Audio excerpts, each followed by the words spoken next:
Hello दोस्त, स्वागत है हमारे YouTube channel star global study पर। हम आज आप इस सेशन में बात करेंगे क्लास टेंथ का जो मैथ है, वो पहला अध्याय मैथ का जो पहला चैप्टर है वास्तविक संख्या, इसके थ्योरी के बारे में समझेंगे।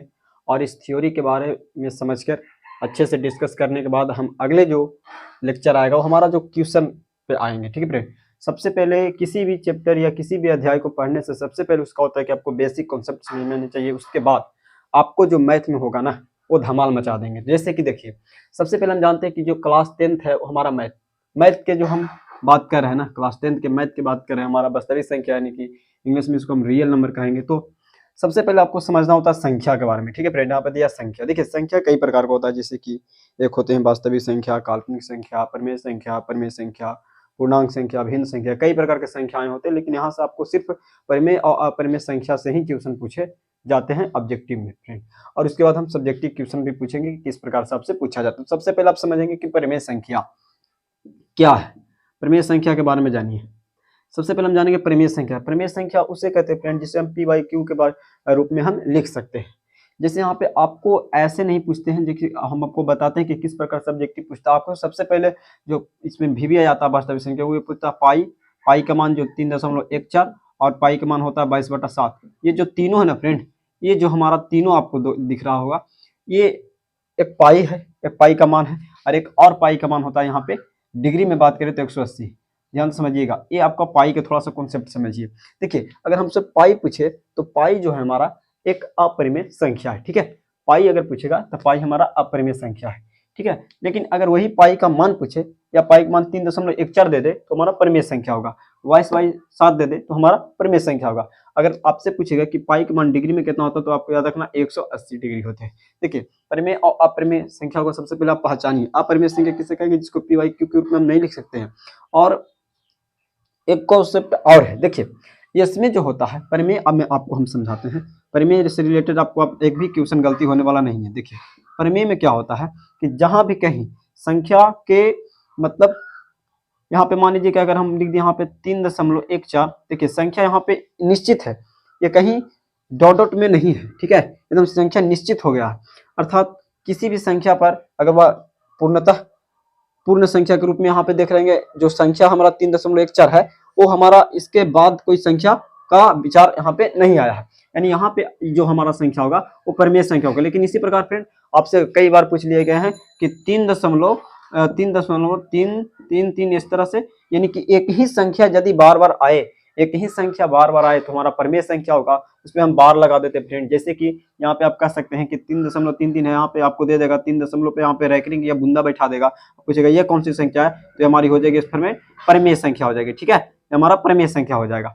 देखिए, परिमेय और अपरिमेय एक ऐसे भी पूछ दिया जाता है, आपको रूट में दे देगा, रूट में दे दिया √25 कौन सी संख्या, तो भाई √25 जिसकी वर्गमूल हो जाए तो जिसकी वर्गमूल निकल जाए वो हमारा परिमेय संख्या ही होती है। तो अगर 25 के वर्गमूल हम निकालें तो हमारा 5 आ जाता है, यानी हमारा 5 जो होगा परिमेय संख्या होगा फ्रेंड। अब समझिए, देखिए अगर आपसे पूछ लिया जाए कि 22/7, देखिए 22/7 अगर पूछेगा तो हमारा एक परिमेय संख्या है।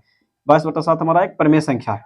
वही अगर बात कर लिया जाए 22/7, अगर इसको पूर्णतम अगर भागा मारते रहेंगे ना फिर तो हमारा डॉट डॉट में आएगा। 3.14 हमारा अगर कोई वैज्ञानिक के द्वारा इतना बताया गया, लेकिन इसका अभी तक कोई निश्चित मान निकल कर सामने नहीं आया। तो फ्रेंड यहाँ पे हम 3.14 लेते हैं, जो हमारा मेंसुरेशन बनाते हैं उसमें हमारा पाई का मान कहीं ज्यादा लेने के लिए 3.14 आ जाता है।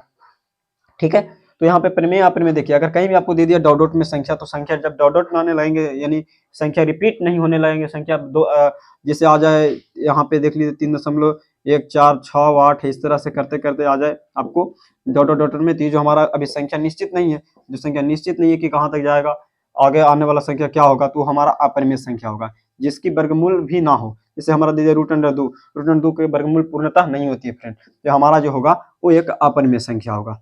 तो परिमेय और अपरिमेय से आप समझते हैं कि आपको दिक्कत नहीं होगा। आपसे कई बार इस तरह से पूछ लिया जाता है कि √81/2, तो बताइए कौन सी संख्या। देखिए √81 वर्गमूल 9 का हो जाएगा, बटा में 2 है, काट दीजिएगा तो 4.5 आएगा। 4.5 जो हमारा है वो परिमेय संख्या है। तो इस तरह से आपसे क्वेश्चन पूछे जाते हैं अक्सर। ठीक है, तो प्रमेय अप्रमेय समझिए। देखिए शांत और शांत यहाँ पे आपको जब आप प्रश्न वाली हल कीजिएगा तो शांत अशांत आपको ऑब्जेक्टिव में पूछता है।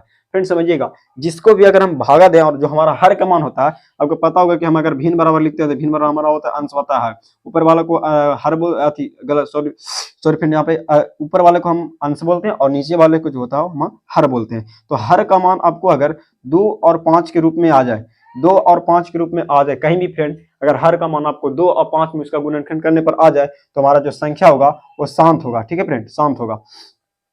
यहाँ पे देखना दोस्त, कह रहे हैं कि हम यहाँ पे कि अगर हर का मान 2 और 5 आ जाए, यानी 2 के पावर घात के रूप में भी आ सकता है, 5 के भी घात के रूप में आ सकता है, तो हमारा जो होगा परिमेय यहाँ पे हर का जो मान होना चाहिए 2 5 होना चाहिए। ठीक है, तो देखिए 2 5 अगर करने के लिए आप क्या कीजिएगा, अगर मान लीजिए कि यहाँ पे आपको संख्या को हम दे दे कि मान लीजिए कि यहाँ पे लिख दिया 8 बाई लिख दिया, यहाँ पे हम मान लीजिए कि 20 लिख दिए। ठीक है, तो हम सबसे पहले 20 का गुणनखंड कर लेंगे, तो 20 का गुणनखंड इस तरह से हम कर लेंगे तो आ जाएगा हमारा यहाँ पे 10, फिर 2 से लगा देंगे, यहाँ पे आ जाएगा 5। देखिए हमारा जो आया 2 को 2 और 5 की पावर 1 आया।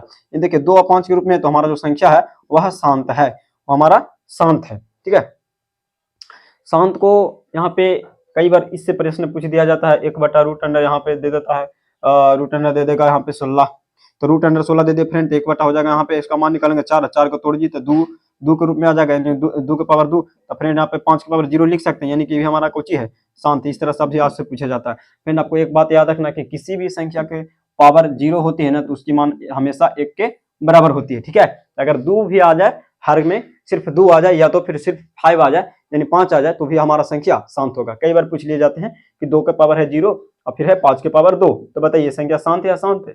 देखिए पावर 0 है यानी कि इसका मान 1 हो गया, या तो फिर आपसे पूछ लिया जाएगा 5 के पावर 3 दे दिया, तो 5 के पावर 3 है जो शांत संख्या। कैसे है? क्योंकि यहाँ पे हमें अगर 2 के पावर 0 कर देंगे तो 2 के पावर 0 यानी 1 है, 1 में इतना सुगुना करेगा इतने रह जाएगा। तो यहाँ पे आप समझिए बात को। ठीक है फ्रेंड, तो प्रमेय और प्रमेय और शांत को समझिए कि यूक्लिड विभाजन प्रमेयिका का प्रयोग देखेंगे।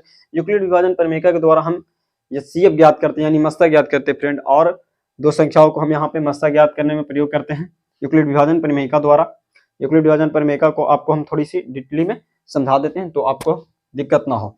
थ्योरी को हम सबसे पहले समझते हैं फ्रेंड, अगर हम थ्योरी समझ गए तो हमारा क्वेश्चन बनाना इजिली आसान हो जाएंगे। ठीक है फ्रेंड, देखिए सबसे पहले आप थोड़ी सी यहाँ पे संख्या के बारे में आपको हम आज के वीडियो में अच्छे तरीके से समझा देंगे ताकि आगे आपको किसी भी प्रकार का दिक्कत नहीं होना चाहिए। चलिए यहाँ पे देखिए, अगर हम बात कर ले यूक्लिड विभाजन प्रमेयिका के द्वारा, तो यूक्लिड विभाजन प्रमेयिका जो हमारा फ्रेंड वो हमारा ये होता है, यूक्लिड विभाजन प्रमेयिका द्वारा हम किसी भी संख्याओं दो संख्या का अगर मस्सा ज्ञात करना हो तो हम यूक्लिड विभाजन प्रमेयिका का प्रयोग करते हैं। यानी ये CF का है, या तो फिर इसको हिंदी में हाईएस्ट कॉमन फैक्टर यानी कि मस्सा कह सकते हैं, महत्तम समवर्तक मस्सा कह सकते हैं शॉर्ट में। ठीक है फ्रेंड, तो हम मस्सा ज्ञात करते हैं किसी भी 2 संख्याओं को, तो वहाँ पे हम क्या प्रयोग करते हैं? यूक्लिड विभाजन प्रमेयिका। तो आपसे कई बार पूछ दिया जाता है कि यूक्लिड विभाजन प्रमेयिका द्वारा क्या किया जाता है? 2 संख्याओं का हमेशा मस्सा ज्ञात किया जाता है, या तो ये CF ज्ञात किया जाता है या तो महत्तम समवर्तक है, तीनों एक ही है। ठीक है, अब यहाँ पे समझिए, एक तो यहाँ पे आप सूत्र से निकालते हैं, तो कई बार आपको यूक्लिड विभाजन सूत्र आपको पता होना चाहिए। तो फ्रेंड यहाँ पे होता है A और बराबर होता है फ्रेंड यहाँ पे BQ और प्लस में R होते हैं फ्रेंड इसका सूत्र। यानी अगर इसको हम हिंदी में बात करें तो याद रखिएगा, भाज्य बराबर भाजक गुना भागफल और प्लस में हम कर देते हैं शेषफल, यानी शेष जो बात है उसको जोड़ देते हैं। तो जो हमारा आता है यूक्लिड विभाजन का सूत्र क्या है, आपको याद रखना, भाज्य बराबर भाजक गुना भागफल प्लस शेषफल होता है। ठीक है फ्रेंड, हमारा यूक्लिड विभाजन का सूत्र है।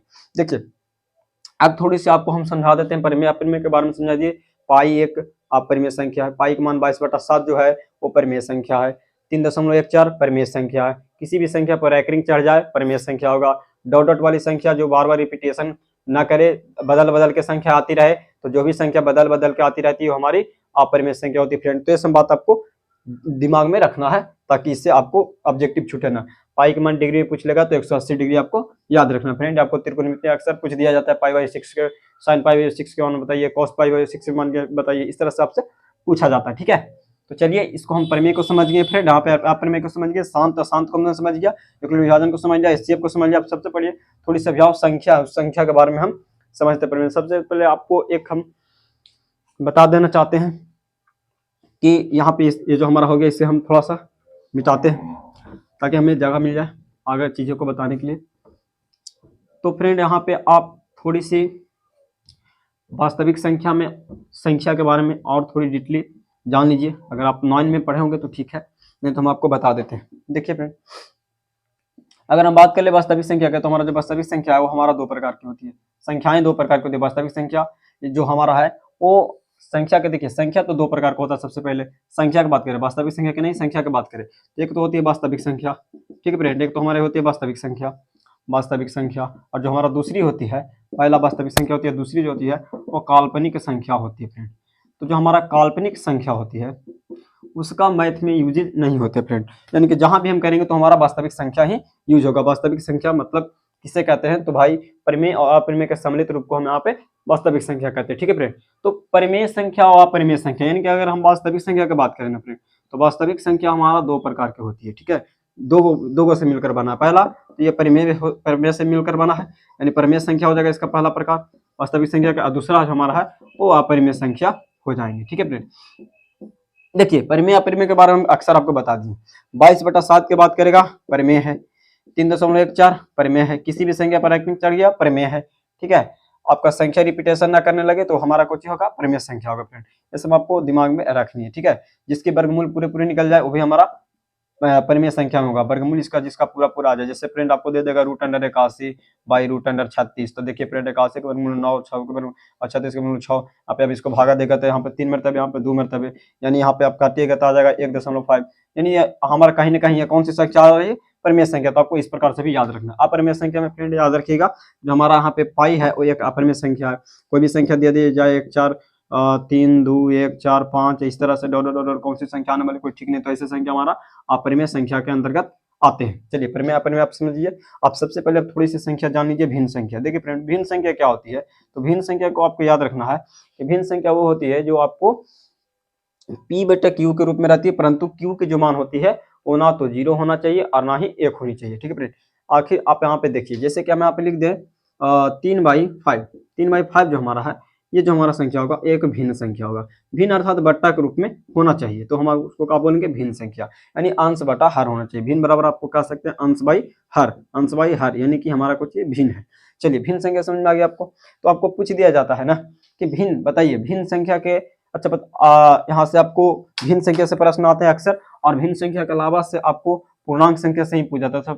पूर्णांक संख्या बहुत आसान है, जिसमें पूरा पूरा अंक होना चाहिए फ्रेंड, आधा अधूरे संख्याएं नहीं होनी चाहिए, तो हमारा पूर्णांक संख्या होंगे, ठीक है। इसके बाद हम अगर बात कर लिया जाए आपसे प्राकृतिक संख्या, देखिए प्राकृतिक संख्या को आप सबसे पहले समझिए। हमारा जो प्राकृतिक जो संख्या है, प्राकृतिक इस तरह से नहीं, इस तरह से लिखिए प्राकृतिक संख्या। प्राकृतिक संख्या यानी कि नेचुरल नंबर की बात करें तो जो हमारा प्राकृतिक संख्या है वो कहा जाता है कि जो हमारा गिनती की जितनी भी संख्याएं होती है, जो हमारा प्राकृतिक संख्या होती है, यानी गिनती की संख्या को हम प्राकृतिक संख्या कहेंगे। 1 से 9 तक जो भी हो, आपसे पूछा जाता है गिनती की संख्याओं को क्या कहते हैं भाई, डॉट, तो परिमेय संख्या कहते हैं, ठीक है। परिमेय संख्या तब आपसे प्रश्न में आएंगे कि 2 नंबर के प्रश्न में कई बार पूछ दिया जाता है कि 6 की पावर n यह कभी 0 पर समाप्त होगा, ऐसे पूछा जाता है 0 पर समाप्त होगा, जहां n बराबर प्राकृतिक संख्या, यानी n का मान 1 रखना, n का मान फिर 2 रखना, n का मान 3 रखना, तो बताया जाता है कि कभी 0 पर समाप्त नहीं होगा। इस प्रकार से 2 नंबर के क्वेश्चन पूछा जाता है। तो आपको n मतलब यहाँ पे बता रहा था प्राकृतिक संख्या, यहाँ पे इसलिए आपको प्राकृतिक संख्या का जानकारी भी रहना चाहिए। आप थोड़ी सी अभाज्य और भाज्य के बारे में जानिए। देखिए फ्रेंड, अभाज्य संख्या हम उससे कहते हैं ना जो सिर्फ खुद से कटे और 1 से भाग मार लगाने पर कटे, यानी खुद से भाग लगकर कटे और किसी एक से ही एक से भाग मारकर कटे, यानी किसी अन्य से भाग लगाने पर वह न कटे, तो उस संख्या को हम कहेंगे अभाज्य संख्या फ्रेंड।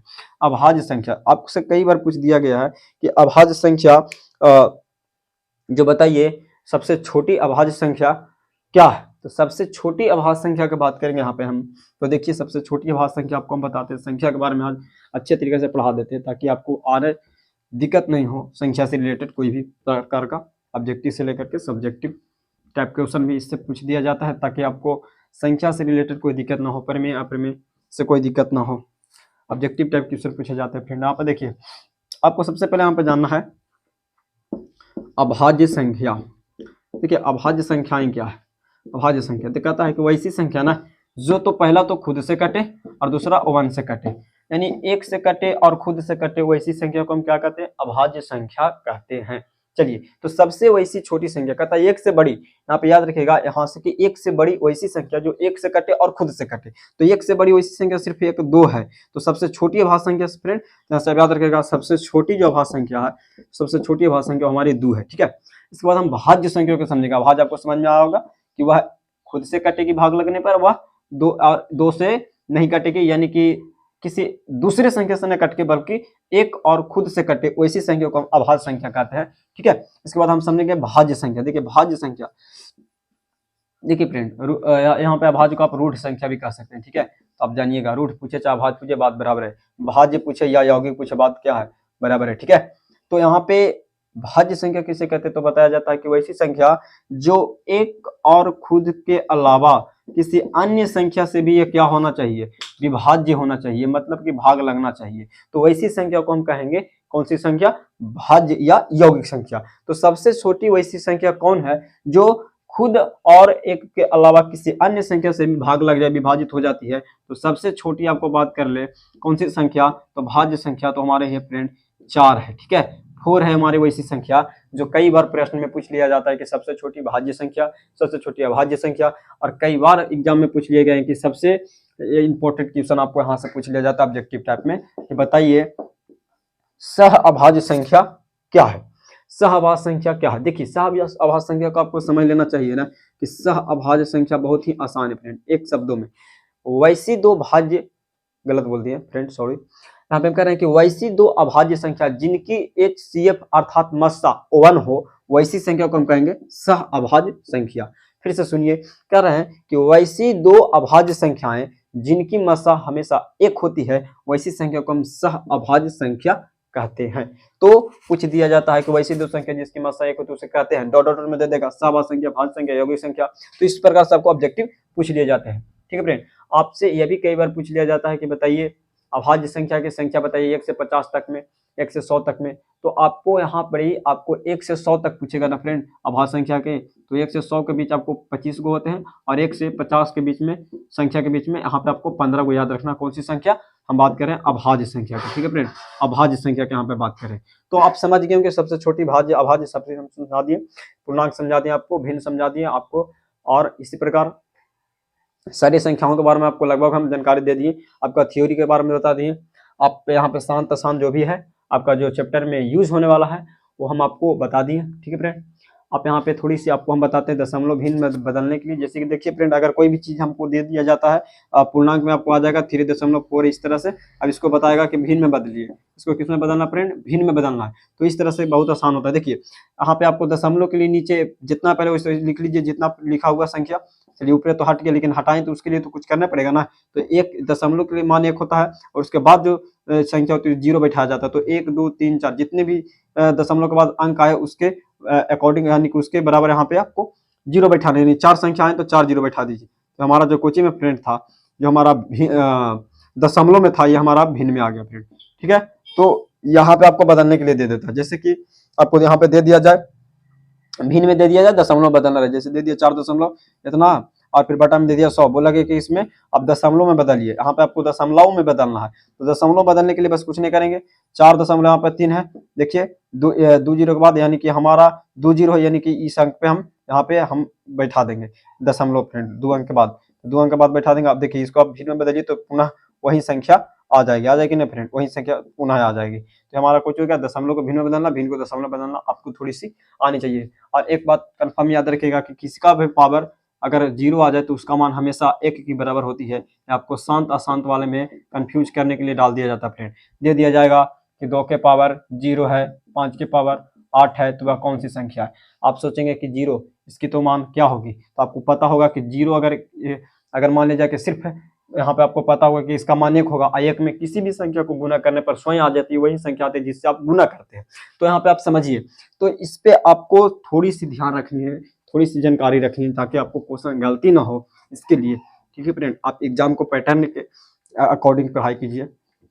चलिए देखिए यहाँ पे हम देखते हैं थोड़ी सी, अगर आपको से दे दे कि 2 के पावर 5 कौन सी संख्या है, कौन सी संख्या मतलब शांत संख्या, ये तो अशांत संख्या। देखिए फ्रेंड, शांत संख्या ये आ जाएगा, क्यों? क्योंकि ये अगर 2 के पावर 5 है, अगर हम 5 के पावर 0 कर देंगे, यहाँ पे कोई परिवर्तन इसमें ना होगा, यानी इसका तो मान 1 के बराबर है, और 1 में किसी भी संख्या से गुना करते वही रह जाता है, यानी ये हमारा जो संख्या होगा हमारा शांत संख्या होगा। दे देगा 5 के पावर 5 कौन सी संख्या, तो हमारा शांत होगा। तो इससे आपको घबराना नहीं है देख करके कि 2 और 5 तो है ही नहीं, किसके भाई हर में 2 5 आ जाए, या तो केवल 5 आ जाए, या तो केवल 2 आ जाए, तो हमारा शांत संख्या होगा। परिमेय अपन में आपको बता दिए, संख्याएं बता दिए, रियल नंबर की जो भी यूक्लिड विभाजन परिमेय का प्रयोग बता दिए आपको, हम यहाँ पे सारी की सारी थ्योरी समझा दिए। अब हम जो इस वीडियो को आपको समझ लेनी चाहिए, और हम इसके जो भी है संख्या से रिलेटेड जितना आपको समझाएं उसका हम पीडीएफ भी बनवा देंगे। पीडीएफ आपका रहेगा तो आपको पीडीएफ से ही नोट कर लेना है, नहीं तो आप वहाँ पे पीडीएफ को सिर्फ पढ़ भी सकते हैं, या तो अपना नोटबुक में अपना छाप भी सकते हैं। ठीक है फ्रेंड, आपको पीडीएफ हैंड राइटिंग मिल जाएगा। तो यहाँ पे आपको सिर्फ हमारा वीडियो देखना है, और जो भी थ्योरिकल है वो आपको क्वेश्चन वाइज तो आपको सिर्फ देखने से ही क्लियर हो जाएगा, कोई जरूरत नहीं उसको उतारने के लिए। बस अपने पास किताब रखिए, उसके बाद हमारा जो वीडियो है उसको आप चालू कीजिए, उसको देखिए, देखने के बाद आपको समझ में आ जाएगा, क्वेश्चन आंसर कीजिए या तो ना कीजिए, हमारा बस वीडियो देखिए। उसके बाद आपको उस क्वेश्चन को नोट्स बनाने की कोई जरूरत नहीं, बस आप एक कॉपी लीजिए जिसमें आप हमारा जो भी हम थ्योरी बताएं वो आपका थ्योरी होनी चाहिए।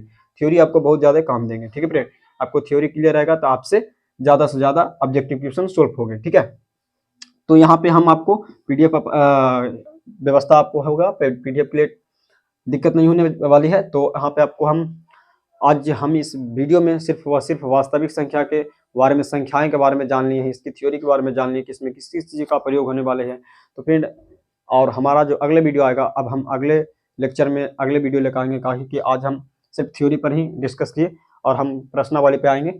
और इसके बाद प्रश्नावली जब हमारा खत्म हो जाएंगे, यानी पूरा प्रश्नावली खत्म हो गया वास्तविक संख्या के, तो एक हमारा VBI क्वेश्चन के लिए वास्तविक संख्या का आएगा, वह उस जो हमारा वीडियो रहेगा उसी से सिर्फ क्वेश्चन आएंगे तो आएंगे एग्जाम में। ठीक है फ्रेंड, और एकदम जो भी हम उसमें टाइप बताएंगे उसी टाइप से क्वेश्चन आएंगे, बाकी जो सारा क्वेश्चन बताएंगे वो हमारा फालतू होगा एग्जाम पैटर्न के अनुसार। एग्जाम पैटर्न आपको थोड़ा सा याद रखना चाहिए कि आपको 50 ऑब्जेक्टिव बनाना है, 100 ऑब्जेक्टिव दिया रहेगा। ठीक है, क्वेश्चन की संख्या डबल रहेंगे फ्रेंड, यानी कि लघु उत्तरीय प्रश्न की संख्या आपको 30 दे दिया जाएगा, आपको सोल्यूशन 15 करना है। दीर्घ उत्तरीय संख्या और दीर्घ उत्तरीय 8 रहेगा, 4 बनाना है। ये दीर्घ उत्तरीय 5 नंबर का हो जाएगा, तो 4 बनाइएगा 20, और 2 नंबर का रहेगा लघु उत्तरीय, तो आप यहाँ पे बनाइएगा 15, तो आपको 30 हो जाएगा, 30 20 50, यानी हो गया क्लियर। ठीक है, ये हमारा पूछने का थोड़ा सा पैटर्न बता रहे थे। चलिए, आपको VBI क्वेश्चन मिल जाएगा, VBI क्वेश्चन भी मिल जाएंगे आपको, नोट्स की टाइप हम करवा देंगे, ताकि आप कम से कम उस क्वेश्चन को कर लीजिए, ताकि आपको बोर्ड एग्जाम में 80 से 90 प्लस मार्क्स मैथ में नहीं रुक सके, जो हमारा VBI क्वेश्चन के अकॉर्डिंग जो बता रहे हैं। तो हम अब इस वीडियो को एंड करते हैं पे फ्रेंड, और मेरे भाई यहाँ पे आपको तैयारी करना है अच्छे तरीका से, जो हमारा बताया जाता है नोट्स देंगे और जो थ्योरी देंगे उसको आपको याद कर लेनी है, और यहाँ पे जो भी बताया जाएगा VBI क्वेश्चन उसको देखना है। तो मिलेंगे फ्रेंड अगले वीडियो में, तब तक के लिए धन्यवाद।